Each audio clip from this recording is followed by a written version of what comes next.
Olá pessoal, tudo bem? Aqui quem fala é o Valmir Nascimento. Sejam todos bem-vindos para mais uma aula da Escola Bíblica Dominical, mais uma pré-aula, mais um comentário de uma lição bíblica. Estamos chegando agora à segunda lição do trimestre e nesse trimestre nós estamos falando sobre os livros dos reis de Israel. E agora estamos chegando à segunda lição do trimestre que tem por título O Reino Dividido, Jeroboão e Roboão. Ok, pessoal? Então vamos para o comentário de hoje. Eu deixo aqui o meu pedido, você que ainda não é inscrito nos nossos canais, seja na Academia Teológica ou também no canal Cultura e Teologia, inscreva-se, faça parte da nossa comunidade, para que todas as vezes que eu postar um novo conteúdo, você tenha acesso a esse novo vídeo. Beleza? Então vamos diretamente ao comentário, sempre objetivo, sempre direto, trazendo as principais informações e subsídios para você que quer ministrar uma melhor aula e também para você que é aluno, que quer aprender mais sobre essa temática. Então, o tema de hoje, como eu disse, é o Reino Dividido, Jeroboão e Roboão. Vamos lá?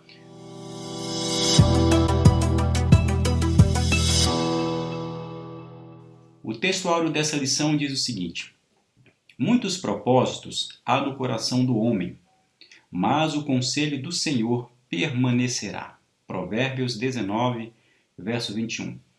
A verdade prática diz: os maus conselhos levam o homem à ruína, mas o conselho amoroso tem o poder de nos livrar da morte. Então, esta é a verdade prática da lição. Muito bem, na primeira lição, estudamos sobre Salomão, o rei da nação de Israel, o terceiro rei de Israel, ainda com o reino unificado, o reino unido. Vale lembrar que a nação de Israel, enquanto o Reino Unido, teve 3 reis. O primeiro foi Saul, o segundo Davi e o terceiro Salomão. E com a morte de Salomão, seu filho Roboão assume o poder, mas nesse contexto acontece uma divisão do reino. Enquanto o reino esteve unido, ele perdurou até 931 antes de Cristo. E logo após isso daí, nós temos então a divisão do reino da nação de Israel, que é o tema central da lição de hoje. Vale lembrar, inclusive, que Deus já havia dito, já havia antecipado para Salomão que o reino haveria de se dividir em virtude dos erros, em virtude da idolatria do próprio Salomão, como nós lemos lá em 1 Reis, capítulo 9, e o versículo 13. O fato é que com a divisão do reino de Israel, nós vamos estudar os fatores e os 2 principais personagens que levaram a esse acontecimento. Após essa divisão da nação de Israel, nós temos 2 histórias paralelas que depois vão se entrecruzar ao longo das Escrituras. Nós temos a história do Reino do Norte, que fica com 10 tribos, e temos também ao Reino do Sul, que fica com 2 tribos. O Reino do Norte vai ter ao longo da sua história 19 reis ao todo, e o Reino do Sul, que é composto por Judá e Benjamim, terá 20 reis ao longo da sua existência. Então, nesta lição, nós vamos estudar os fatores, as causas que conduziram a essa divisão da nação de Israel e, a partir disso daí, extrair algumas implicações e algumas lições bíblicas. O primeiro tópico fala sobre as principais causas da cisão, ou seja, da divisão do reino de Israel. E para isso vamos trazer aqui essa reflexão inicial, destacando o que o comentarista coloca no primeiro tópico acerca da carga pesada que Salomão havia imposto sobre a nação de Israel. Como nós tivemos a oportunidade de estudar, Salomão foi um rei muito sábio, ele fez grandes realizações, ele se articulou politicamente, organizou a nação de Israel, fez grandes construções, construiu o palácio e fez fortificações e fez, sobretudo, o templo em Jerusalém, e isso gerou uma grande demanda, uma necessidade de mão de obra por parte dos israelitas e recursos também. Isso acabou sobrecarregando os israelitas, a nação de Israel foi afetada. Ao mesmo tempo que a nação de Israel estava progredindo, estava se desenvolvendo, estava se situando melhor em termos geopolíticos, já que com as alianças que Salomão fez com as nações vizinhas, isso colocava a nação de Israel em um outro patamar. Mas isto trouxe também um custo muito alto para os israelitas, ou seja, eles precisavam trabalhar e não somente precisavam trabalhar, isso gerou inclusive situações de servidão, de escravidão entre os próprios israelitas. E além disso, a carga tributária, os impostos que os israelitas tiveram que pagar também era muito alto. Isso gerou o quê? Isso gerou um esgotamento por parte da nação de Israel. Então, o que é interessante nós percebermos aqui é que, embora a nação de Israel tivesse crescido e tivesse chegado um momento de progresso, isso gerou um grande ativismo, uma grande realização de atividades e obras, mas que ocasionou a opressão e também o cansaço por parte do povo. O que é interessante, Salomão, sendo o rei sábio, e tendo escrito, inclusive, o provérbio 28:16, ele mesmo não seguiu o provérbio que ele escreveu. Veja que está em provérbio 28:16. O príncipe falto de inteligência também multiplicará as opressões, mas o que aborrece a avareza prolongará os seus dias. Não há dúvida nenhuma que Salomão foi um rei sábio, um rei visionário, que fez grandes construções, mas faltou inteligência e sabedoria dele nessa parte de encontrar o ponto de equilíbrio de crescimento da nação de Israel. E é interessante que isso nos traz algumas reflexões. O povo estava cansado, o povo estava sobrecarregado de trabalho e também de impostos. Nós podemos trazer aqui algumas implicações para as questões de trabalho, já que nós trabalhamos e isso tem uma implicação na nossa vida emocional e naquilo que realizamos. Devemos sim saber progredir, precisamos crescer, precisamos construir, precisamos realizar diversas atividades. Porém, precisamos também ter a capacidade de encontrar o meio termo, o ponto de equilíbrio, seja em relação às nossas atividades, ou seja, quando nós exigimos que outras pessoas realizem essas atividades, ou seja, quando estamos na liderança de algumas atividades. Precisamos progredir, desenvolver e construir, levando em consideração o avanço, o progresso, mas sempre considerando a necessidade e a capacidade das pessoas.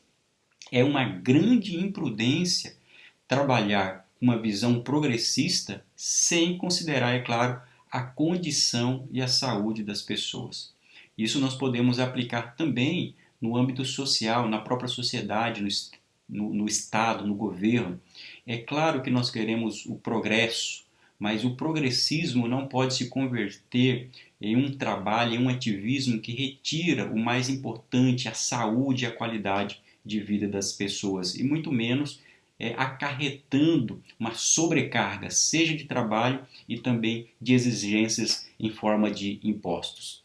Devemos também, a partir dessa reflexão que aconteceu ali em Israel, também tomar cuidado com a gente quando aplicamos tudo isso na esfera do trabalho, ou seja, devemos valorizar a produção e o nosso trabalho, mas nós não podemos nos transformar em workaholics, ou seja, uma pessoa que é apegada em demasia ao trabalho, que não dá tempo nem mesmo para descansar, não tem dias de folga, porque isso prejudica a saúde espiritual, a saúde emocional e retira também momentos preciosos com a família.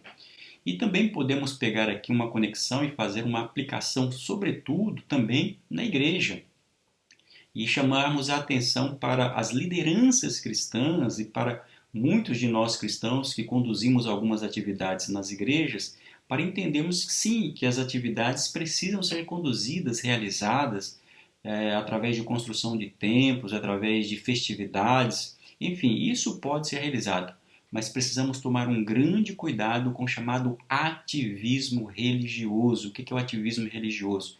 É a realização de diversas atividades, de diversos eventos, que com o tempo vai trazendo um esgotamento físico, emocional e até mesmo espiritual das pessoas, seja para aqueles que realizam e para a própria comunidade cristã. Então precisamos estar atentos a isso daí. Salomão tinha boas intenções quanto ao crescimento da nação de Israel para que ela chegasse até o seu apogeu, mas ele não percebeu que o povo estava ficando sobrecarregado, tanto em taxas e também em relação aos serviços. E isso nós precisamos aplicar na nossa vida. E o que acontece?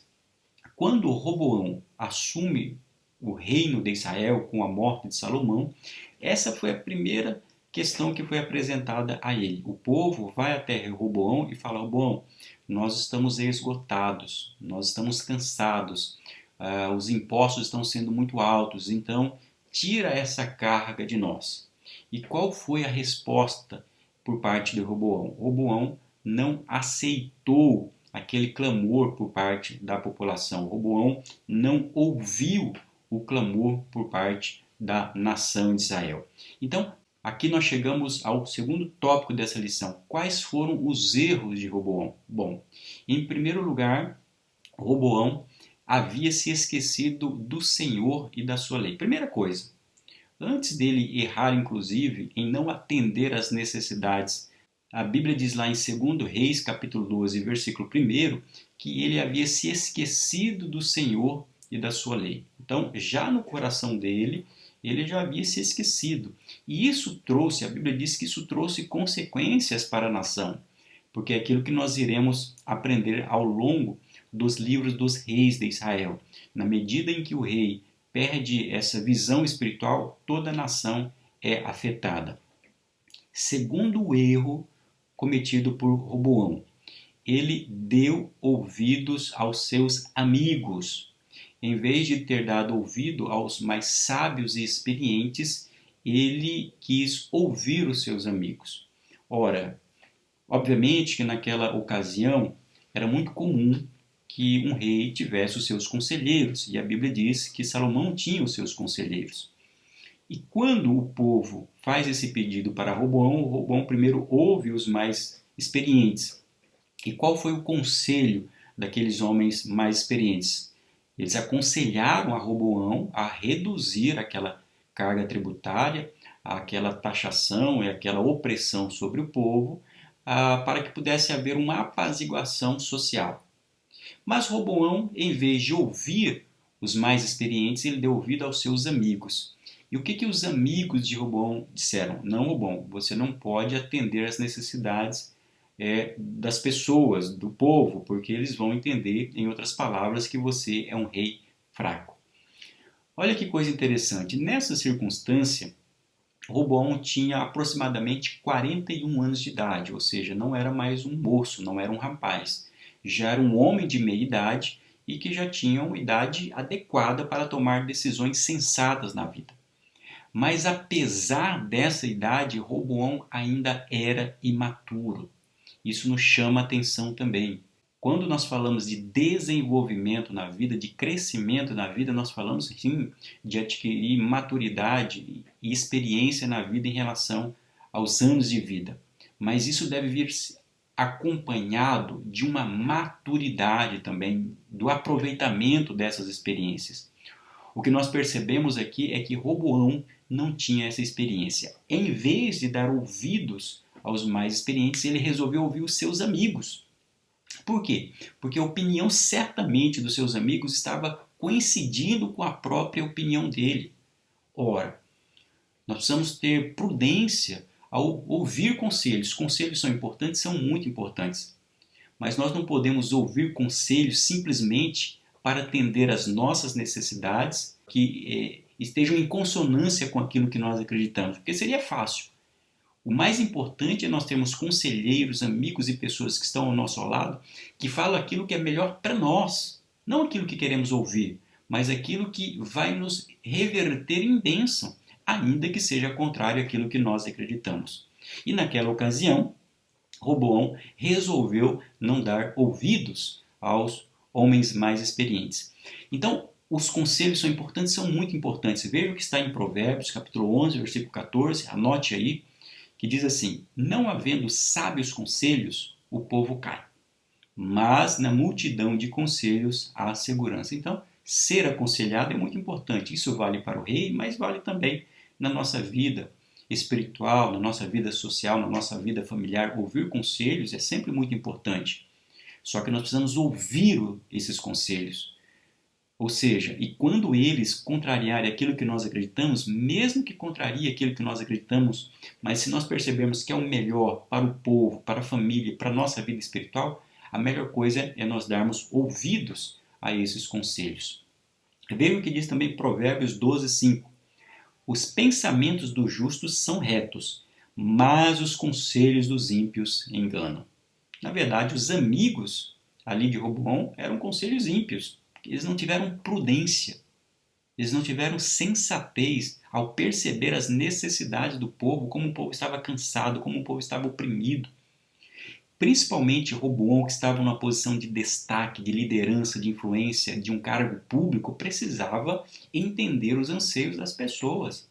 Isso é muito importante para nós, para você que é líder, que ocupa uma posição de destaque, mais ainda estar cuidadoso em relação aos conselhos que você ouve, porque isso vai ter um impacto muito grande na vida das pessoas. Então, nós precisamos aqui fazer o seguinte autoquestionamento: de quem nós estamos ouvindo conselhos?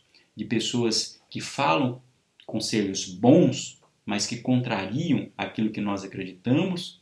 Ou nós estamos ouvindo conselhos ruins que são consonantes com aquilo que nós acreditamos? Então, o grande primeiro erro aqui por parte de Roboão foi exatamente não entender a necessidade do povo e dar ouvidos aos conselhos dos seus amigos. Às vezes, os amigos são muito importantes no sentido de nos aconselharem, mas às vezes até mesmo os nossos amigos erram também. E também o terceiro erro de Roboão qual foi? Ele confundiu a autoridade com autoritarismo. Ele queria dar a entender para a nação de Israel que ele era muito mais duro, muito mais rígido, tinha muito mais poder e autoridade que o seu pai Salomão. Porque ele utiliza aquele provérbio, aquele ditado, dizendo assim: olha, o meu dedo mínimo, o meu mindinho, o meu dedo menor é mais grosso que os lombos do meu pai. Em outras palavras, está dizendo assim: olha, eu tenho muito mais autoridade que o meu pai. Meu pai, ele pode ter sido um homem rígido, mas eu sou ainda mais. Vocês foram açoitados com açoites, mas eu açoitarei ao povo através de escorpiões. Ou seja, ele estava colocando medo, estava oprimindo as pessoas naquela ocasião. Nem mesmo, preste atenção nisso, nem mesmo políticos e líderes públicos que adotam a tática de Maquiavel sabe que isso é um equívoco, ou seja, você oprimir demais as pessoas. Chega um momento que as consequências virão. E as consequências acabaram vindo ali na nação de Israel. Qual foi o erro, então, aqui de Roboão? Foi fazer essa confusão entre autoridade e autoritarismo. Ele acreditou que para ser ouvido, para ser considerado um grande rei, as pessoas precisavam ter medo dele. Mas nós sabemos que uma verdadeira autoridade não é baseada no medo, é baseada exatamente na legitimidade, nas boas decisões e na condução do povo. E isso envolve, às vezes, ouvir o povo. É abdicar, às vezes, da sua autoridade para dar ouvidos àqueles que estão clamando. Então, para ter autoridade e ser respeitado, não é preciso usar a força e muito menos o medo. Um bom líder sabe a hora de ouvir e a hora de ceder. Não é porque você é líder, tem autoridade, você sempre estará com a razão. Não, o ser humano nem sempre está com a razão. Aliás, o erro ali de Roboão foi querer estar com a razão. Ou seja, ele estava dizendo: não, eu vou continuar aquilo que o meu pai estava fazendo. Mas nem sempre fazer aquilo que estava sendo feito é o melhor. Foi bom até um momento, porque elevou a nação de Israel a uma categoria, uma potência naquela condição. Mas aquilo deveria ter um limite. E Roboão estava nessa circunstância. Então ele precisava ouvir as necessidades do povo. Então, principalmente em termos governamentais, essa é uma lição muito importante, é saber ouvir as necessidades do povo. É importante cobrar, conduzir, construir, mas também estar com a atenção voltada para as necessidades do povo. E, nesse caso, levou, obviamente, a uma ruptura. O povo estava tendo as suas necessidades não atendidas, e isso gerou uma comoção social. Ali foi de maneira abrangente, mas isso pode acontecer às vezes na família, na igreja, no trabalho. Saber ouvir as pessoas, principalmente nesse contexto contemporâneo, é sempre muito importante. E daí nós sabemos, né? Há uma revolta por parte do povo, e o povo faz o quê? O povo busca um novo rei. E aí entra em cena quem? Entra exatamente Jeroboão. Jeroboão já era um homem que já ansiava pelo poder também na nação de Israel, mas a Bíblia diz que ele já havia fugido diante da face de Salomão, porque Salomão queria tirar a vida dele, exatamente porque já havia uma possibilidade, já havia uma previsão dessa revolução que seria provocada por Jeroboão. Aliás, o próprio Deus já havia antecipado nisso daqui. É interessante que Deus havia dito que isso haveria de acontecer, como eu destaquei. E até mesmo proibiu. Quando Jeroboão assume, né, ele assume parte do reinado, porque na verdade ele vai ficar com 10 tribos, e 2 tribos ficarão ali com Roboão. Então Deus proíbe Roboão de guerrear contra Jeroboão, o que é interessante, porque a Bíblia diz que Deus havia permitido. A Bíblia diz claramente isso daí. Mas é interessante aqui que a permissão de Deus não significa justificar os erros por parte de Jeroboão. É importante destacar isso aqui. A permissão de Deus diz respeito ao fato de que Deus estava permitindo a divisão da nação de Israel por conta dos erros de Salomão. E Deus havia dito para Salomão que haveria de rasgar o reino dele, mas manteria ainda o nome de Davi sobre a dinastia. O que significa dizer que ainda permaneceria, então, pelo menos aquelas 2 tribos do sul.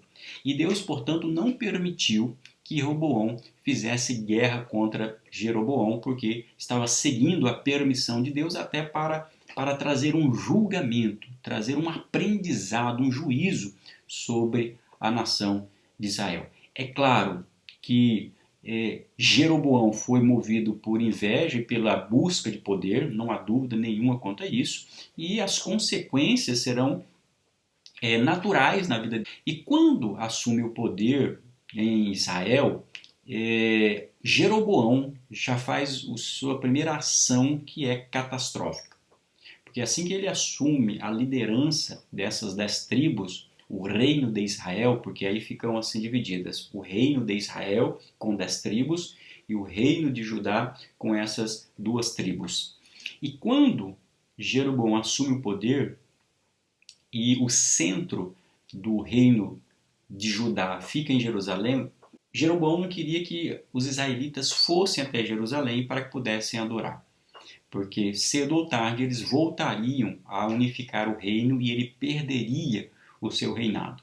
Então o que Jeroboão faz? Ardilosamente ele constrói 2 bezerros de ouro para que o povo pudesse adorar. Ou seja, ele utiliza uma tática religiosa de idolatria para afixar a atenção das pessoas para que eles não fossem até Jerusalém para adorar.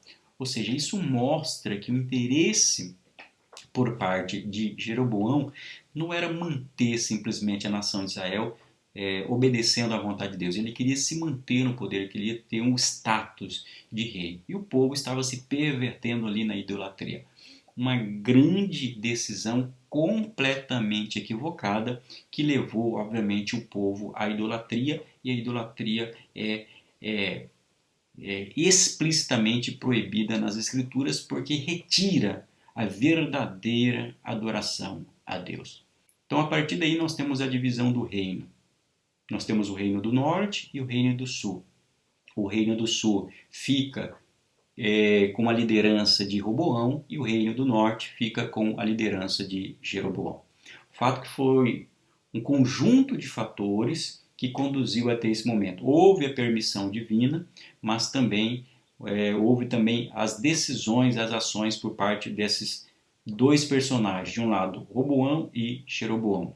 O que nós extraímos disso daí? Nós precisamos, então, a partir disso, extrair algumas lições, como tratamos ao longo desse estudo, para que não venhamos a incorrer nos mesmos erros do que esses dois personagens incorreram. Seja o egoísmo, seja essa perversão da autoridade, ou seja, essa busca pelo interesse pessoal. E eu concluo a lição lendo aqui parte daquilo que o comentarista diz ao final, quando ele destaca assim: enquanto Jeroboão praticou a idolatria de forma direta, Roboão se envolveu numa espécie de veneração que, embora oculta aos olhos humanos, produz as mesmas danosas consequências. Os desejos egoístas de Roboão estavam acima da vontade de Deus. O ídolo dele era ele mesmo, sua própria vontade. Quando o crente tem Deus como seu guia, ele não toma conselhos com pessoas que lhe falarão o que ele quer ouvir, mas decidirá por ouvir pessoas que lhe falem a verdade. Então, eu acho que esta é realmente a melhor conclusão. Nós precisamos, ao tomar decisões, principalmente as decisões mais difíceis, darmos ouvidos àqueles conselhos que vão nos fazer bem, ainda que nós não concordemos a priori com eles. Amém? Que Deus abençoe a tua vida, que esse comentário tenha sido uma bênção para você. Não esqueça de deixar o seu comentário aqui e dizer o que você achou dessa aula e compartilhar também com os seus contatos. Amém? E nos vemos na próxima lição. Até lá. Deus te abençoe.